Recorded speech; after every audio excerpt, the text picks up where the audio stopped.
Good evening, everyone, and welcome to our webinar tonight. We have our friends from Golf Lab. To introduce quickly, it's going to be Carson Hau together with Jonny Collins, who's going to take us through a few things on a research-based approach to custom fitting. So without any further ado, Carson and Jonny, thanks so much for joining us today. We look forward to having this session with you. Hey, thanks for having us. Let me just share my screen with you guys before we get started here. Okay, can everyone see that? I just want to make sure everyone can see. Yes. Okay, perfect. So I just want to welcome everyone to our presentation about the Golf Lab certification. I'm partnered with the PGA of South Africa to provide you guys with some education for all of the members here. Before we get started, Liam Mucklow, the founder of the Golf Lab, just has a quick intro. He unfortunately couldn't be here today. He's on a flight to Korea, as you will see on his speech here. Hello, PGA of South Africa members. My name is Liam Mucklow, and I'm the founder of the Golf Lab. I was really hoping to join you on today's webinar, but unfortunately, I am currently on a plane somewhere over the Pacific, headed to Korea to teach a seminar. You've got some awesome information that's be coming up from Carson Hau. He is one of the best club fitters that you'll ever have a chance to talk to, and has been a part of every piece of Golf Lab published research. I really hope you enjoy your time with him and also get the opportunity to consume more of the Golf Lab content. We are one of the only golf companies owned by professionals for professionals, and please don't hesitate to reach out. Anything we can ever do to support you, your facility, and your career, that's what we're here to do. Thank you. Hello. So as we get started, I know this is kind of an open discussion. So if you guys do have questions, feel free to raise your hand. We have Jonny kind of watching over, and he'll be able to kind of queue it up.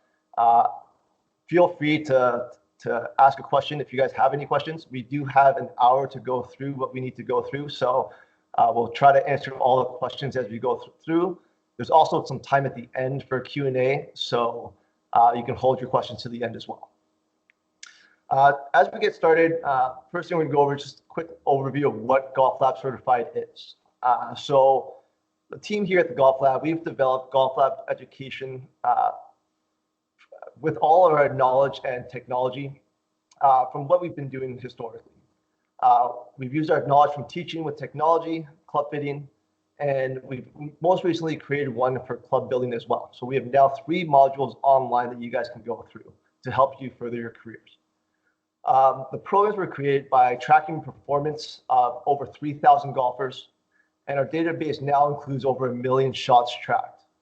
All of our golfers go through 3D motion capture, physical performance attributes like TPI screening, and that's led to the development of our scientifically quantified processes taught in all these courses. And our ongoing research and development ensures that Golf Lab certified professionals always stay at the forefront of education for game improvement. I think most recently, our most recent published research has been on grip pressure. I think that will be coming out shortly.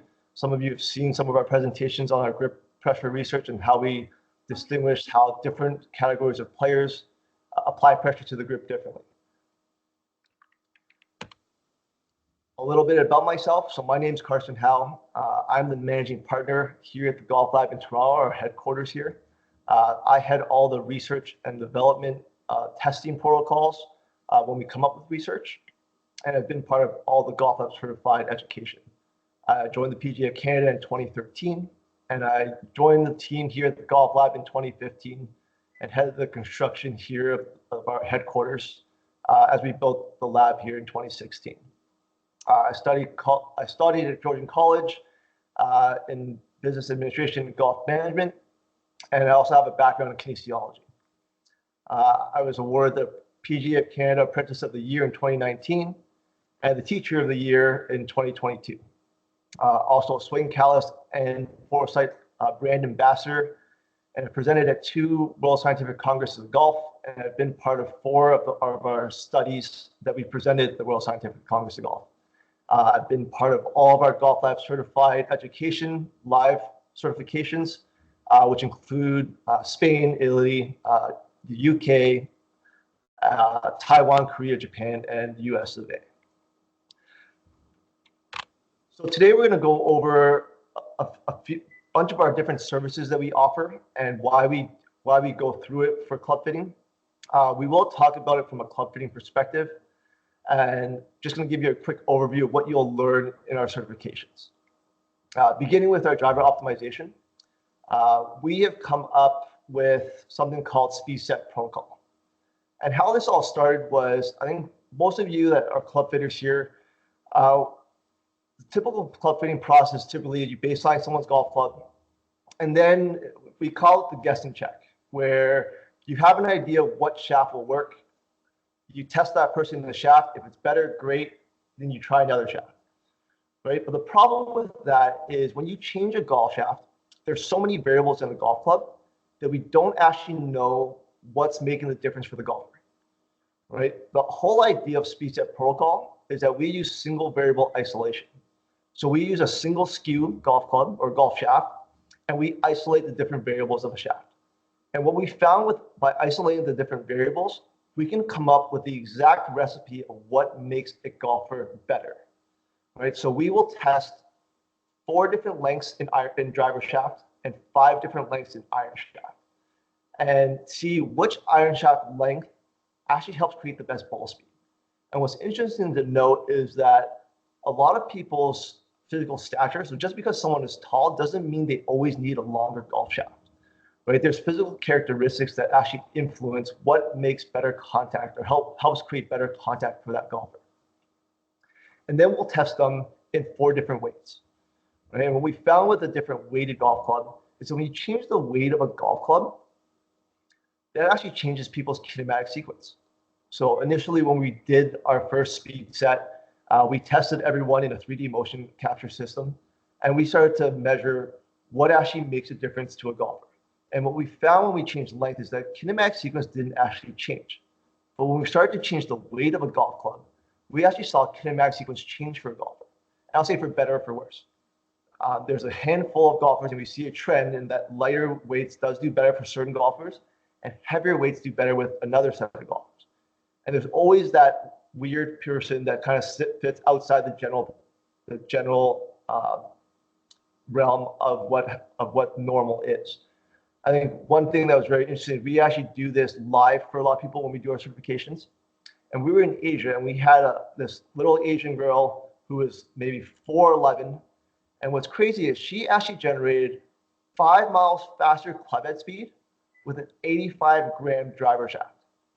Now that is absolutely bonkers for all you that do club fitting. Like, how often do you get a female small golfer in an 85-gram driver shaft? But she was actually 5 miles faster.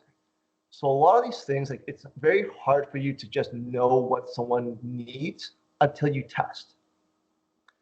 The next thing we'll test is flex. And I think the one thing we want to get across to a lot of people is that we want to get away from the idea that club head speed and flex go hand in hand. What we found with going through flex is that the way that someone loads and unloads the golf clubs has a big influence on what flex they need. We've done this multiple times at all of our Golf Lab certified live workshops. And one of the craziest ones is we don't actually tell people what flex they're using. We actually color code our flexes in our fitting system. And we did this in Spain. And we had a guy that swung the club at 125 miles an hour. And out of the 10 groups that we said, hey, what color flex did best for them? Not a single group picked extra stiff. We actually had 4 groups pick senior flex, 3 groups pick regular, 4 groups pick stiff flex. Not a single one put him extra stiff, even though he swung the club at 125 miles an hour. And what we're looking at flex is what helps create the best face-to-path relationship for the golfer, for the way they load and unload the golf club. The last thing we do is actually grip. So we'll actually test people in, well, it's now actually 8 different grip sizes, everything from undersized all the way up to jumbo max. So we started to implement the jumbo max grip into our fitting system because we found that the bigger grips have made a big difference. And we've done a lot of testing on the jumbo max grips. So we'll actually test jumbo max grips as well. So we go from undersized, standard, mid-size, oversized, no taper, jumbo max ultralight, jumbo match tour, which is the counterbalance. And what we'll look for is what helps provide the best closure rate for a golfer. Now, I know most of you are using launch monitors, and for those that aren't using launch monitors, with the grip, we're just looking for the best dispersion pattern. And a big thing that we're starting to see, and I think one of the big myths out there that we're trying to debunk, is that the bigger grip doesn't mean that you're going to hit the ball more right. And I think that's a big misconception that you see with grip size, and that small hands need small grips. That was a study we did in the 2018 World Scientific Congress of Golf, where we studied hand size in relation to grip size. And we actually found there was zero relevance in hand size and what grip size did best or performed best for a golfer. So it's one of those things where we just believe you need to test to find out what's best for a golfer. And if you don't test it, you don't know. And then the very last thing we do after we come up with the best recipe for the shaft and grip size is we'll actually test different heads for launch and spin conditions. So the shaft helps create the best contact and most speed for a golfer, grip for dispersion and flex for dispersion, and then head for the launch and spin. We can find if you want to alter someone's launch and spin conditions, the easiest way to do that is by changing the head for of the golf club. And I think when you look at what a shaft does for launch and spin, it's very minor in terms of how much it can change versus what you can do with a head change and the CG and MOI of a golf club and how that will alter the actual performance of a golf club. And in our Golf Lab Certified, we will actually walk you through our exact process and actually take you through how we go about determining what's best for a person. This thing we'll go through is bag setup. So to determine someone's bag setup, what we typically go through is something called a gapping session. And it's something that I think even as a coach or a club fitter, I think a lot of golfers need to do and they actually don't do. But what we use this for is to help identify players' yardages and their ball flow. So what we do is have everyone go through every single club in their bag. And what we're looking for is for them to hit 3 quality shots with each club. And we'll look at their carry distance, angle of descent, peak height, spin rates. And what we're trying to find is, do golfers have the ideal gap in between each club? Now, it doesn't always have to be exactly the same between each club, but we want to make sure that each club is functional for that golfer, so it becomes a useful tool for them. And what you'll find with a lot of golfers is that they have something called a compression gap, where somewhere in typically somewhere like 8 to 7 iron, around there, you'll see the ball reach max compression, and they'll have a big gap all of a sudden, where instead of like a 9-yard gap between each club, it jumps to like 13 or 15. Right? So sometimes between that, we'll actually have to alter the lofts of the golf club. We'll bend it so the lofts can be a little tighter and the gapping between that compression gap is a little smaller. And then up high in the bag, you'll start to see a lot of clubs starting to go the same distance. And that typically has to do with the person's club head speed and their delivery of what they can generate with their peak height and their spin. And that's where we can start to figure out, up in that high end of the bag, does a fairway wood make sense, a hybrid, or a long iron? Right? We look at their angle of descent and we look at their peak height. Ideally, for most amateur golfers, we're looking for a descent angle between 40 and 45 degrees. Right? As most of you know, as you go higher up in the bag, that angle of descent typically goes more shallow, which means that the club's going to start to run out on you. Now, when clubs start to run out more, it becomes a less useful tool in their bag for it to be an accuracy club and to actually hold the green. So we want to make sure that we put the right tools in their bag and provide them with the right amount of knowledge so that they have tools that they can use to score. Right? So we'll go through what a gapping session is in our certification and how we go about determining and which ways to go, which avenues to go to help a golfer, and how optimal launch conditions will create better yardages. We'll also talk about how courses will affect the player setup. Now, obviously with the yardages that someone plays, the actual player and where they play from all make a difference. Someone that plays from 6,000 yards and someone that plays from 7,000 yards, their bag setup will actually typically be pretty different. What we'll also look for is what the common yardage is that the golfer is going to have. And ideally, sometimes we actually want the gapping to be a little bit tighter for the common yardages that people have into greens. Right? What we find with a lot of golfers is that golfers are much better at making contact and controlling distance when they make a full golf swing. So if they have a lot of shots between that 130 and 160 range, we're going to group their irons a little bit tighter in that range so they can have more full shots, right? That'll help give them the ability to hit better shots in the greens and score a little bit better. We'll also be able to dictate whether or not they have trouble areas in the bag. Now, as I said earlier, we typically want everyone to hit 3 good shots to determine what their yardages are.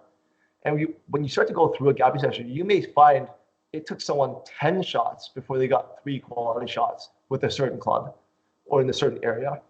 And then you can start to determine, okay, maybe that 5-iron or 4-iron isn't very good for you because you struggle with making good contact with that club.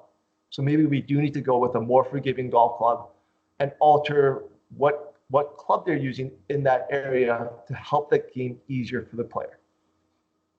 And this is a good way to help sell golf clubs as well.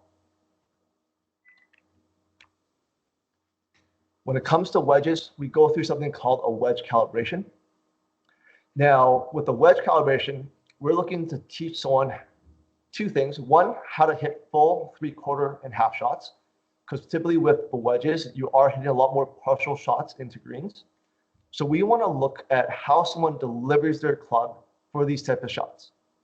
And we want to see, one, are people able to control their club head speed? And 2, are they able to control their dynamic loft? And if not, what are the differences between them? And when you start to look at people's deliveries, we'll actually be able to help determine which type of grinds they need for their wedges.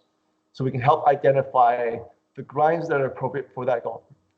What you'll start to find with a lot of golfers is their full swing and their partial shots, people deliver the club very differently. A lot of people are actually much better at de-lofting their partial shots than they are their full shots. And that starts to give us an idea of what type of grind will actually work best for a person, right? Because when people start to deliver their club differently between different shots, that typically means we need different things happening in their grinds to help accommodate their different deliveries. If someone is able to deliver their lower loft consistently for those type of shots, that will typically dictate a different grind that they need. And what we're looking for when we go through that type of really full 3/4 half shot is that eventually what we'll start to find is you'll be able to teach someone how to hit 3 different trajectories for the same yardage, right? So typically a full lob wedge will go the same yardage as a 3/4 sand wedge and a half shot gap wedge. But you have 3 totally different trajectories to that same yardage. And that will actually help a person score better because that gives them different ways for the ball to react when it lands on the green when you have different trajectories and different spin rates. Obviously, when you're swinging something at full speed, you'll be able to spin it more. And you also have a higher trajectory with that higher lofted club. So you'll be able to hit those front pin placements. And vice versa, as you go into those half shots, a lower swing speed, lower trajectory means lower spin. The ball is going to release a little bit more, and you'll be able to run it out to the back pins and have less risk of flying the greens. When it comes to wedge lofts, it's kind of an interesting thing. You get a lot of golfers saying, oh, I really love my 56 or I really love my 54. But with wedge lofts, we typically look at wedge lofts as what yardages the person needs to match up with their irons. Right? When you look at a bag setup, right? If I'm looking at a full bag fitting, I want to get someone's driver and irons done first, because then I know the maximum distance club that they have, the majority of clubs in the middle, and I can fill out the rest. Right? The shortest iron they have to be a pitching wedge or the gap wedge, and then I know what wedge loft can keep up with their shortest iron in terms of a full swing. So their gapping is consistent. And then I can just fill in the top end of the bag with hybrids or fairways when I know what the longest iron in the bag is going to be. Right? So I always like to do the irons and driver first, and then wedges and fill in the bag. right, to come up with a full bag set.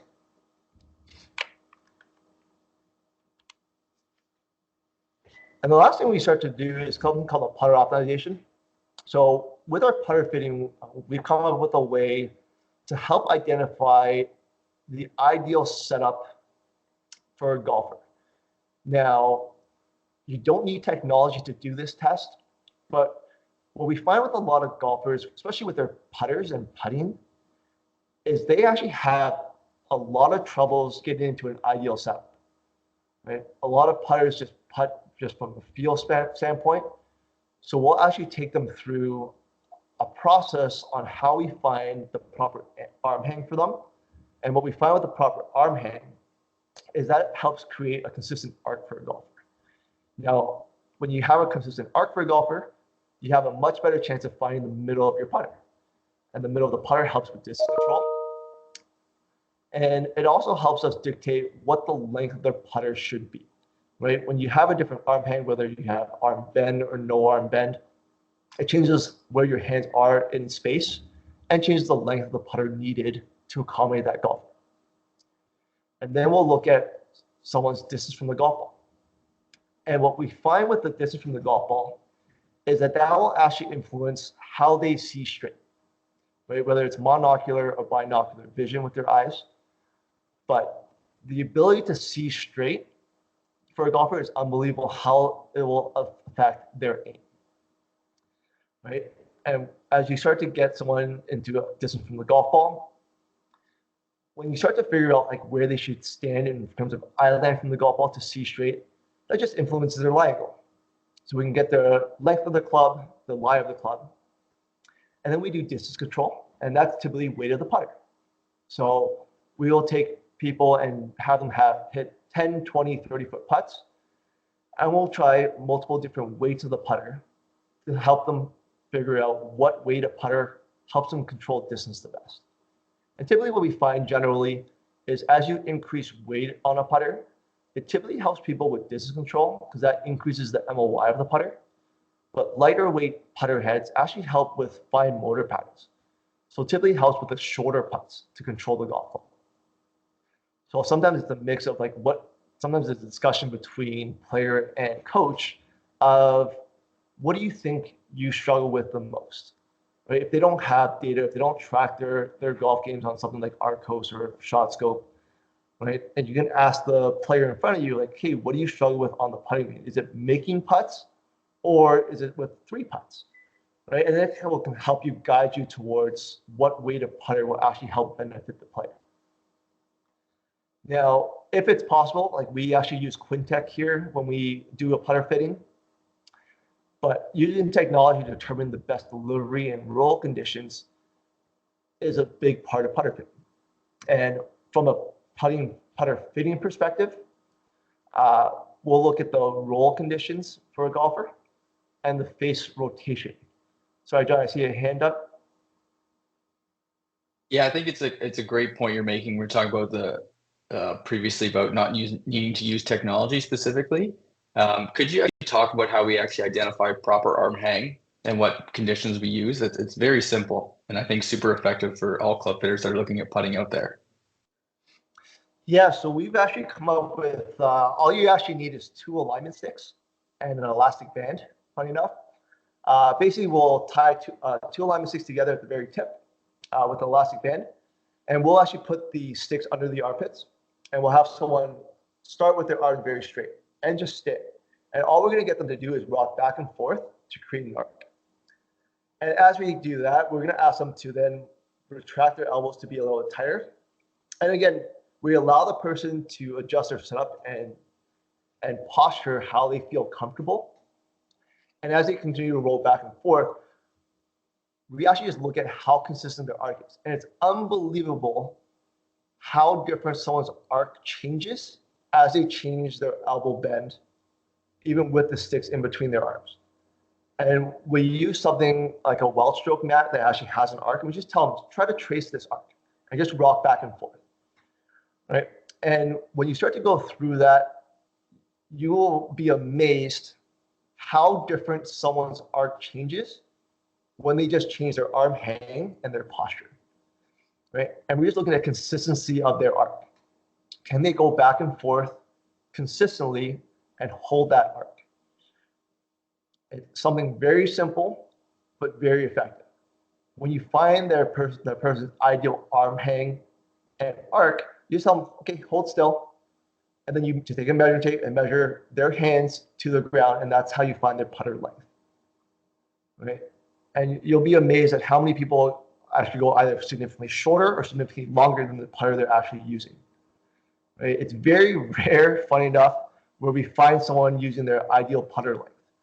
Right? A lot of people just use a 35-inch putter because that was what came off the rack at their local golf store. And I think that's one of the most common lengths you'll see. But it's unbelievable how many people we move into a shorter or longer putter when they find their ideal setup. And then we even see that with how far they stand from the golf ball, right? A lot of people are surprised at how much better they see the line when their eyes aren't right on top of the golf ball.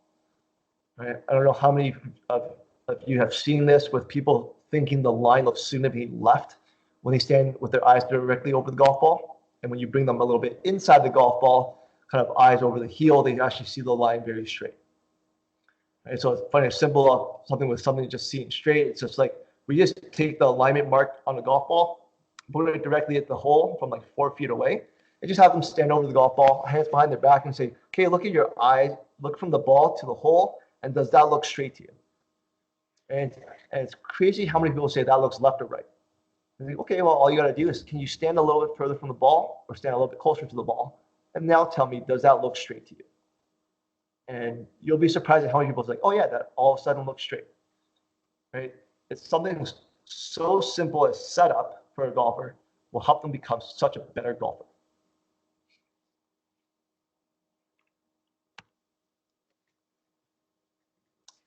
And the last thing here is we're going to just talk about how you can integrate club optimization or club fittings into your day-to-day. Now, incorporating, number one is like come up with an initial assessment. For a lot of golfers, or for a lot of academies and fitting facilities, what we find is you really need to start with an assessment of a student, right? That first initial session with a new student, having an assessment to one, look at their current golf clubs and be able to see, hey, there's discrepancies in like your length, your lie, the flex, the optimal conditions of how they deliver the golf club, right? When you're able to assess at the very beginning, it's like, hey, this is what we should see, and this is what you're getting, right? If you have that initial assessment with someone, it makes it very easy to move them into golf clubs in the future. Now, this is more of a coaching side, obviously, because for coaches, I think it's very important that I think some of the best coaches understand the benefit of equipment. And I also think that the best club fitters also understand how the delivery of the golf club help influence the ball flight as well. But having some sort of assessment of how their equipment actually works for a golfer is very important. Because it's unbelievable how many people I've seen deliver the club well, but then I look at the launch and spin and say, okay, that doesn't make sense because your delivery is actually really good, but why is the ball spinning so high or launching so low? And then we just change their clubs, and all of a sudden they get 10 to 15 yards extra distance and hit it straighter just by changing their equipment. The next thing is I think everyone needs is regular check-ins, right? Here at the Golf Lab, we always make sure that all of our students have a regular check-in for their equipment. So I'll see everyone kind of biannually, so I'll see them twice a year for their equipment just to check in. But I think if you can make a regular check-in with your students, just to evaluate, is there something better now in the market? And are you, as your skills change, do you need to change your equipment to now match your new movements? Right? I think that's very important for a player's progression. Right? And it's not necessarily that you have to say to someone, okay, we're going to fit your real clubs because you just need to change. I think it just builds trust with the people in front of you. When you say, hey, let's just take a look, you don't always have to change their equipment, but it's not a bad idea to say, hey, let's just see if there's something better out there, right? It's close to optimal, but as something changes, we may need to now change something to spin a little bit more, spin a little bit less. right? Let's take a look at the benefits that this gives you, and we can make it a good decision on whether or not it's worth the investment in new equipment. I think incorporating lessons into your, or integrating it into your lessons is always important. I think as you start to go through and observe persons like clubs perform differently with the different drills, here we have a lot of obviously live machines and bending machines here. But as we start to change someone's delivery, typically we see a lot of like lie changes, especially as someone goes from over the top and steep to on plane. So being able to integrate it into your daily lessons and say, you know what, let's just change your lies of this golf club. We're going to try bending your 7-iron as we go through this drill and see how that makes a difference to the golf club. So you can make on-spot adjustments to their clubs as you coach or fit.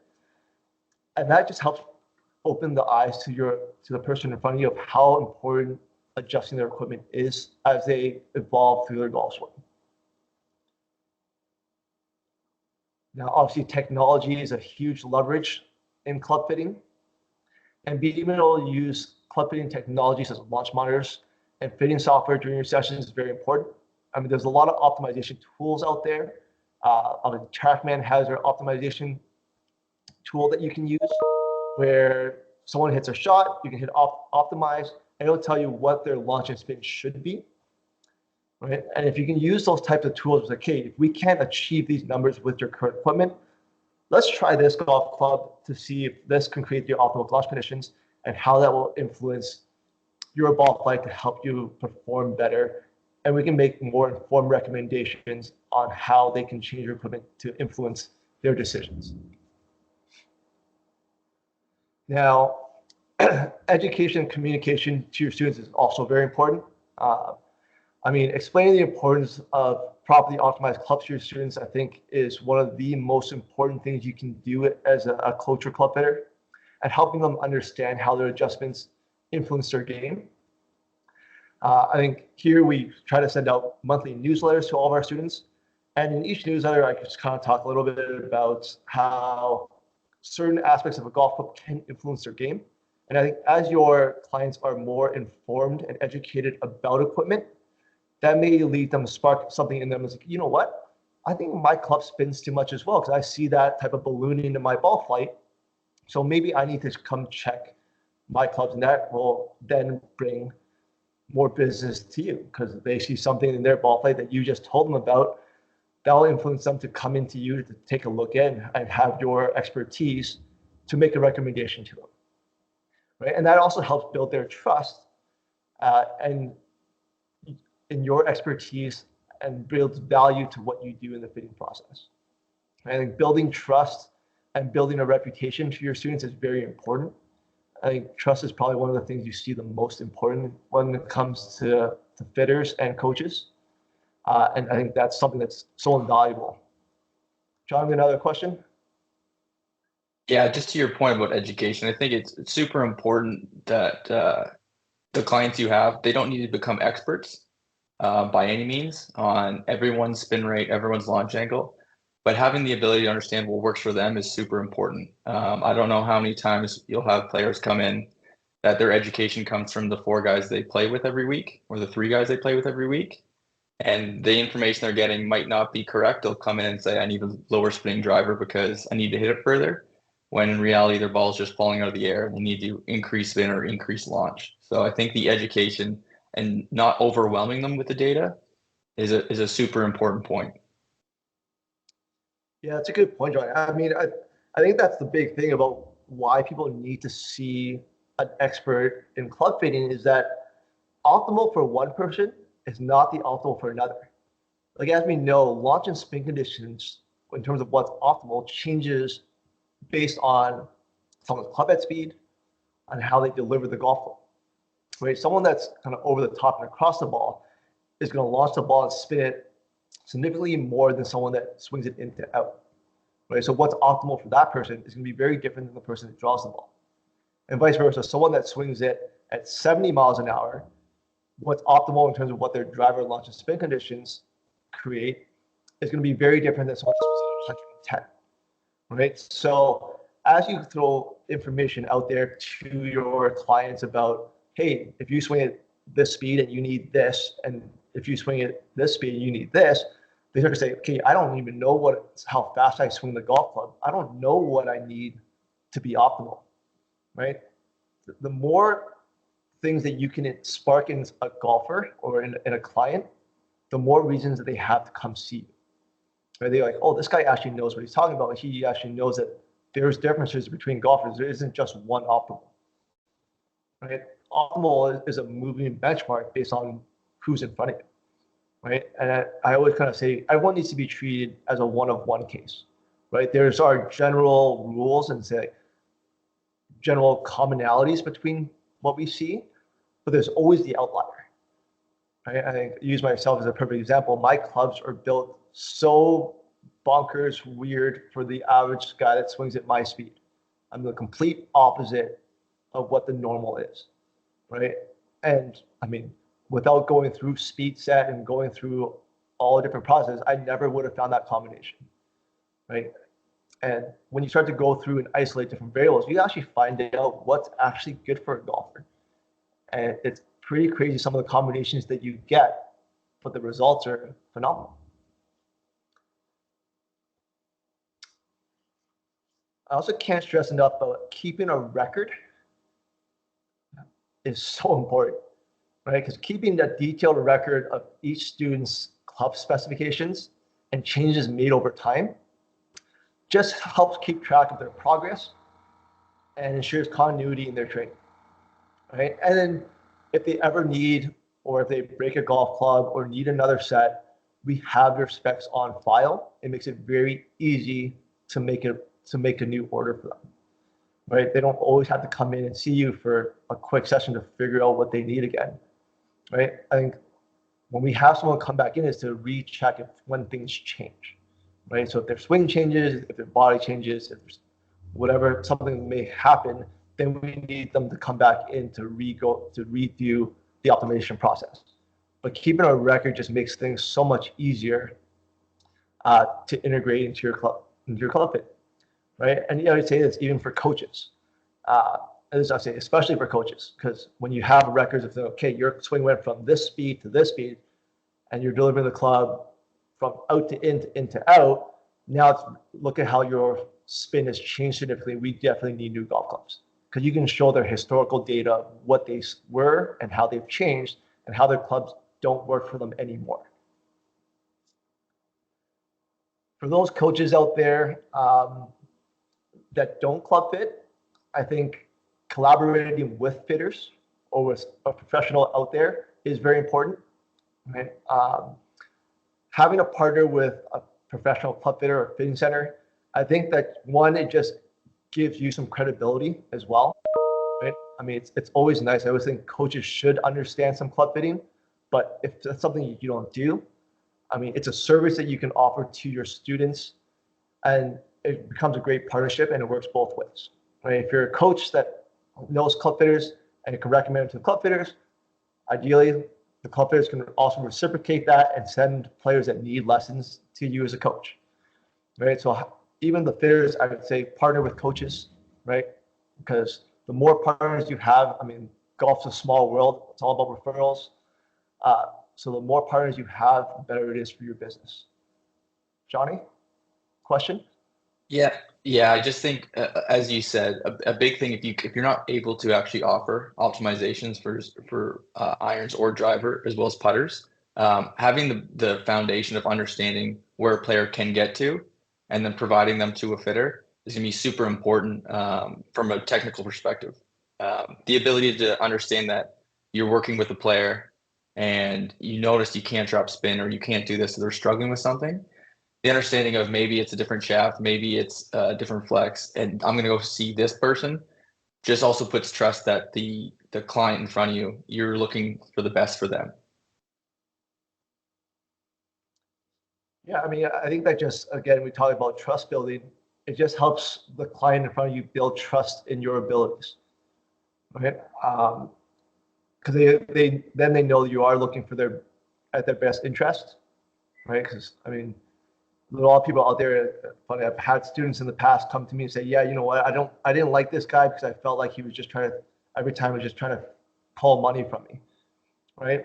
I mean, building trust with your students is so important to make sure that they come back, right? You want to be their guy or girl.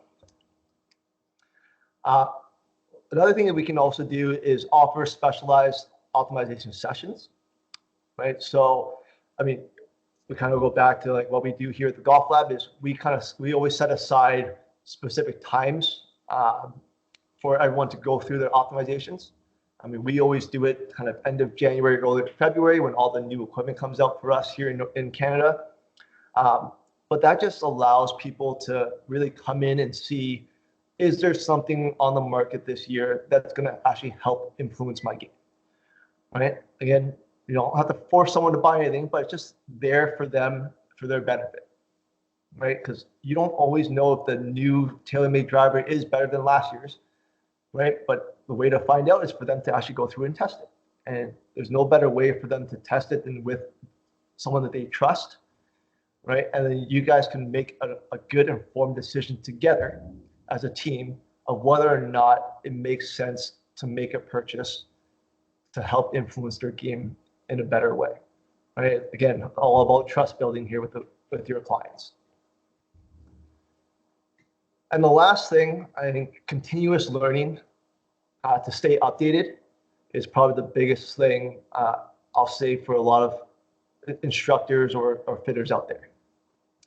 Keeping yourself updated with the latest advancements in club fitting and technology and techniques will just better your understanding of what's out there, right? I think, and especially in the last 5 to 10 years, there's so many myths, I think, that have been debunked about club fitting that just aren't true anymore, right? Like the whole thing about grip size and bigger grips make people hit it more right?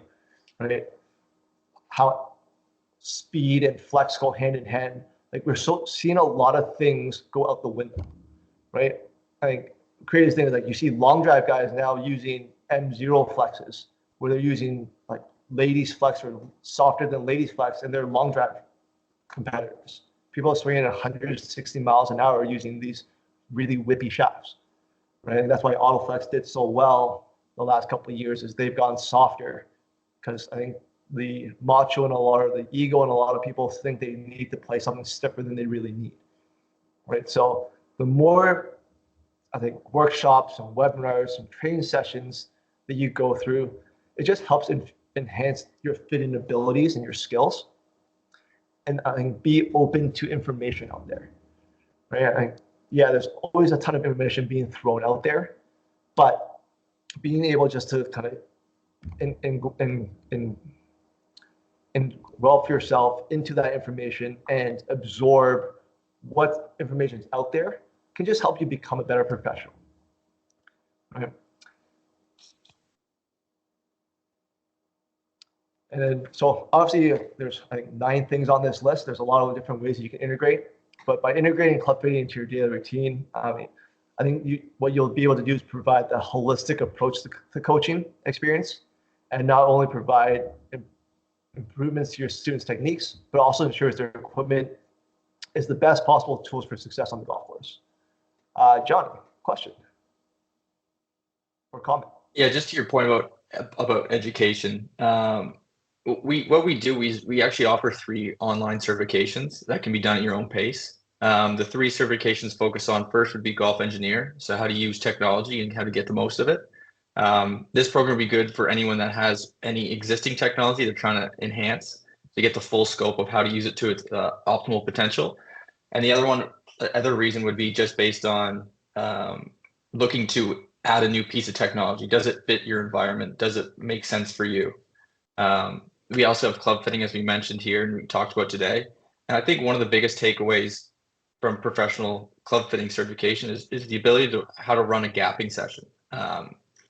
If you do club fits every year, you'll typically only see that person once a year. When you offer gapping session, you can actually have 2 touch points to the client, and then you can actually bring in more income with that session. And I think it's one of the most undervalued programs used, just based on the fact that no one actually knows how far they hit it. They have these assume they hit it this far. And then the ability to actually customize their bag, as Liam or as Carson mentioned, to get the right carry distance so they play better golf instantly. And then our third certification is club building. So that's how you can build, alter, and repair golf clubs from scratch, which actually provides information on what machinery you need, whether it be a lie loft, bending machine, all that kind of stuff. And then you can kind of pick and choose what set or services you can provide based on what you have or based on what you're looking to invest in. So that's kind of it from my side on the Golf Lab certified side. There are 3 different certifications that are available that are also completely online. And the good thing about them is all the assignments are actually will provide feedback and give you more information on how to, we'll say, perform some of the assignments better. I think I'll throw one last comment before we open up the questions. If anyone is interested in moving to Southeast Asia, we are hiring club fitters and coaches at our academies in Southeast Asia. So if you're interested, please just send us an email and we will get the process started. Any questions?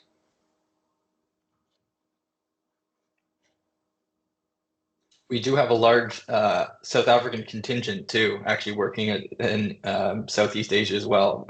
I think last time Carson and I visited, we were with 5 of them. 5 fitters and coaches were South African, just at that one location in Kuala Lumpur. Yeah. The one location, there's 4. And I guess Jerome moves kind of all over, and he's at KL. So yeah, there's 2 coaches, 2 fitters at one, and then the master fitter at another, all from South Africa. Yeah. And the good thing about that position too is there's going to be a mix of online training through our certifications as well as in-person training we've done before as well. So really cool spot. Carson, there's one question I've got here in the Q&A part of it. It says, hi Carson, hope you are well. With the speed set protocol, does the make or the brand of the shaft play a role in its performance? Additionally, how do you determine the appropriate bend profile in a shaft when selecting one for your speed set? That is from BP. Yes. Yeah, so we do our speed set with LA golf shafts. Now, the reason why we use LA, we have used Accra in the past, but why we use LA is that we are able to have one shaft that offers a lot of skews. What you'll find with a lot of shafts, like we'll say the Ventus Blue, is they don't offer that shaft in a wide range of weights to cover the weights that we want in all the flexes. Right? A lot of shafts, what you'll find is that if you want extra stiff, you only can get it in 60 grams and 70 grams. Right? We typically want to go all the way down to 40 grams or 50 grams, all the way up to 70. So we try to find a shaft that actually hits a wide range. I hope that answers your question for that. And when it comes to the bend profile, we actually used to include bend profile in our speed sets. We used to test them in high, mid, and low bend profile. But what we found with the golfer is that we didn't see a big change in conditions when you have the same shaft with a different bend profile. It made a very minor change. But what we did notice is that like the higher kick point shafts or the low launching shafts, for a lot of golfers, they just felt stiffer. And then the low kick point shafts, a lot of people just felt softer. And then the mid bend profile, everyone was just okay with. So when we use speed set, when we made the speed set protocol, we actually use a mid bend profile shaft because no one ever complains about a mid bend profile. Right? If you think about like the Ventus Blue, the Tour ADs, all the mid bend profile golf shafts out there, everyone likes them, right? The blue boards, right? So we went with the mid bend profile shaft because one, if you go through our speed set protocol, what you'll find is because you're testing all the different variables, it is already a fairly long process. So we're trying to streamline the things that we felt we didn't need or didn't make a big change in performance. Yeah, and I think the biggest point about that speed set protocol that we do as well is the fact that we're focusing more on performance through it all. And what we found, there's that small minimal change in performance when we change bend profile. That's more of a preference. So once we select them in the recipe for length, weight, flex, then they can start selecting shafts based on preference for bend profiles. Looks like there's another question here. I'll just read the question out. Will you be so kind to elaborate on the grip size measurement and your research around it? So, I mean, we did a grip research study, we've done a couple now, in 2017, where we did our research and we tested 50 golfers across Canada. And we just measured their hand size, finger length, and palm length. And what we did is we had them hit 10 shots with every grip size, from undersize all the way up to oversize. And what we were really looking for was which grip size, one, helped them make the best contact, and B, help control closure rate. So we were using the Foresight launch GC quality time, and obviously that can control, that can measure closure rate and how quickly someone or how someone controls the club face. And that was a big parameter that was very different from what you'll see between amateurs and pro golfers, is the standard deviation of their closure rate. A lot of amateurs have a hard time at actually controlling their club face, obviously, and that's why their direction typically isn't very good. So what we find is when you actually change someone's grip size, you'll see their standard deviation of their closure rate actually shrink and come down a little bit. Now, the typical tour player, their standard deviation of their closure rate is about 113 degrees per second, and that's standard deviation.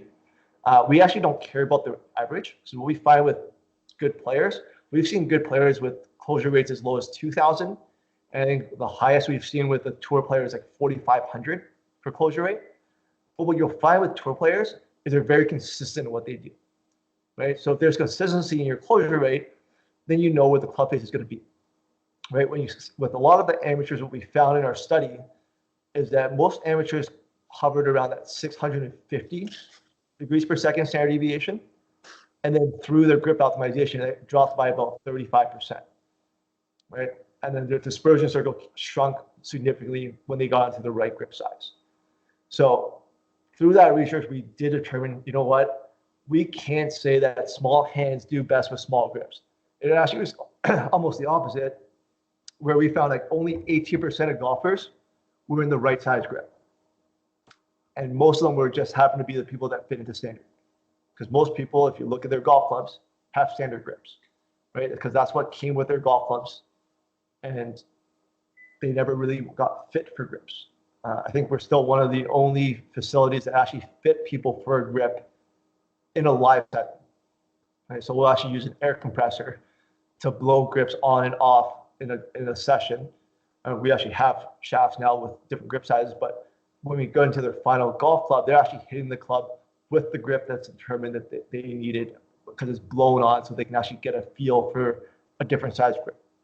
Right? And you'll be surprised at how many golfers, one, don't even notice that you change grip size. Right? It's like something crazy, like 90% of golfers don't even notice when you change them from a standard to a mid-size grip. Right? Because typically as I'm changing, going through each variable, okay, what do you think is changing? Like most people are wrong about what you've changed, but you'll start to realize like you go through like standard to mid-size to oversize, you go from standard to mid-size, and a lot of people say they need 2 wraps or 3 wraps, but 90% of golfers don't even feel when you switch them from standard to mid-size, right?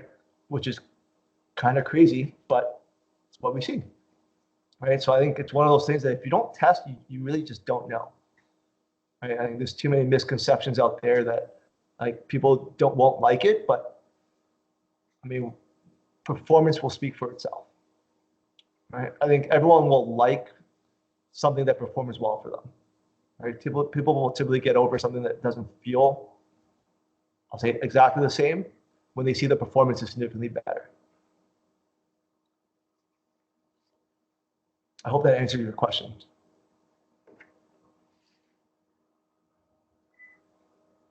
Any other questions? If you have a question, you can just unmute yourself and ask your question. Greg.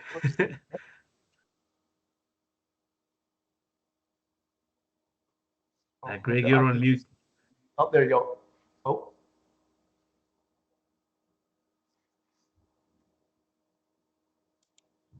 Oh, sorry, you gotta unmute yourself, Greg.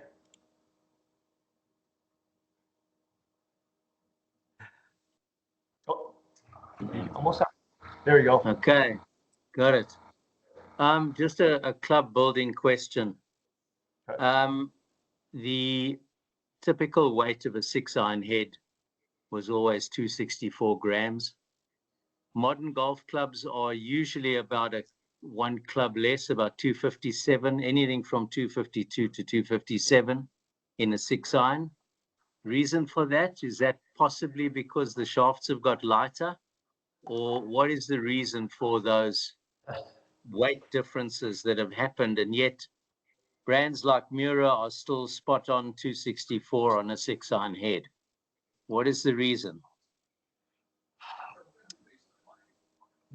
The big reason you start to see is because clubs have now started getting longer as well. When you look at the old brand, the traditional length of a 6-iron has changed from old to new. So because the clubs are getting longer, like if you look at like the Miras, the 6-iron length is still a pretty traditional length, whereas like the TaylorMade 6-iron is now about half-inch longer. Right, so that's why it's almost a club lighter in head weight. I think it's what you typically see from a lot of manufacturers. Is shaft length's getting longer.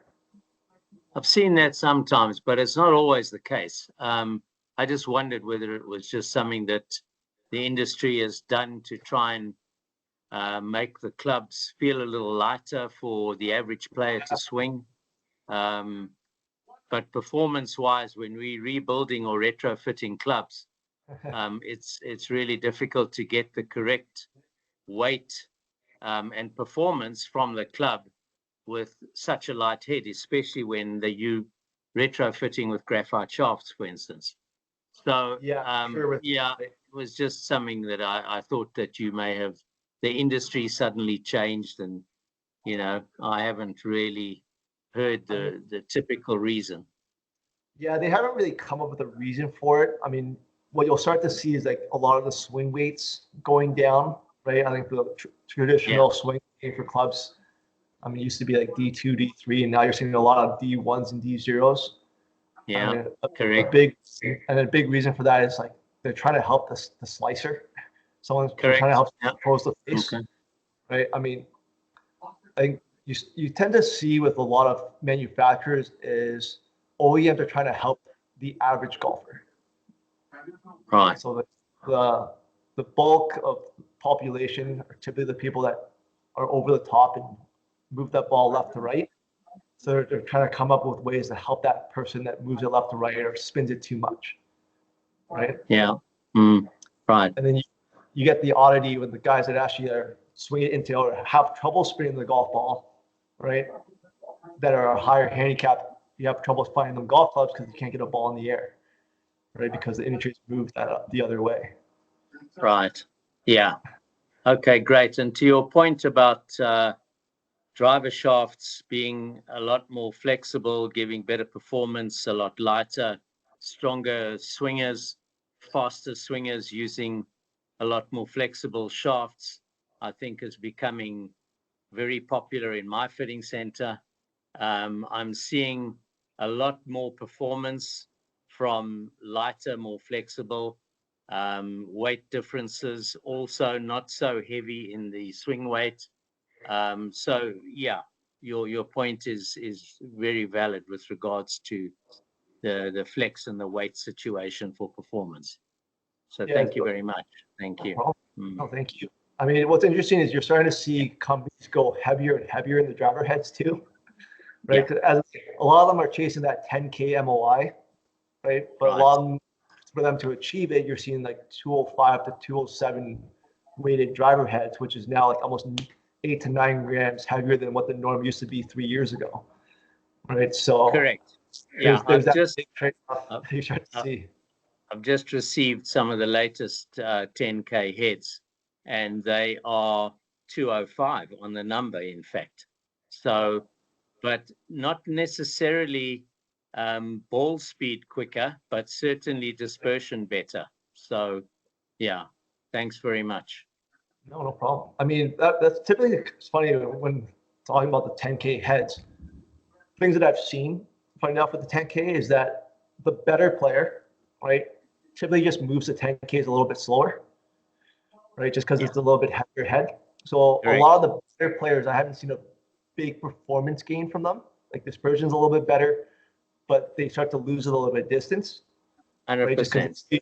Right? So it's kind of like that give and take. Is like, do you need a 10K head? Like for the better players, I didn't sell a lot of 10K heads to the better players, but for the person that has trouble hitting it all over the face, yeah, the 10K will outweigh the cons of moving it slower just because they get more ball speed from the 10K head, right? Yeah. So there's that pro and con to the 10K head right now. Thanks very much. You're welcome. Thanks, everyone. I think that concludes all the questions. Carson, anything from your side? No, I just want to thank everyone for attending this call. I think I've left up the screen here. There is a promotion code for everyone here in the PGA of South Africa. Just use PGASA if you're interested in taking one of our certification classes online. And that's for coaching, club fitting, or club building. We have 3 different certifications, and you guys will receive a promotion code discount if you're interested. You can also reach out to myself or Johnny for any more information if you're interested. We're also available if you have any questions moving forward. Please feel free to reach out to us. We're always open and willing to share information. So if there's something that you're interested in or want to hear something about, please feel free. I see a hand up. Yes, Jonny, you can just unmute yourself and ask a question. We'll take that as the last question.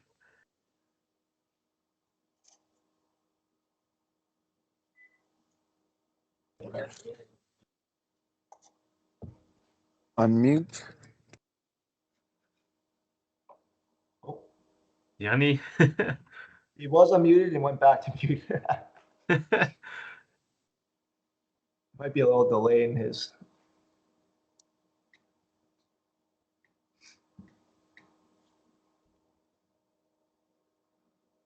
I mean, if you're having trouble unmuting, you can also type your question in the Q&A or the chat, and we can read it from there. I don't know if the mic is going.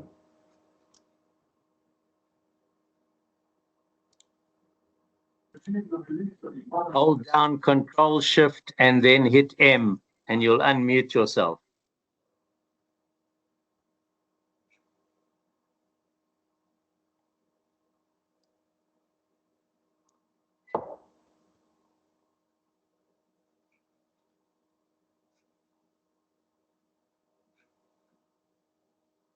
And if anyone needs to contact both either Carson or I, you can reach us at carson@mygolflab.ca for Carson, and Johnny, JONNY, at mygolflab.ca as well. We'll be able to answer any questions and help you guys with anything you guys need.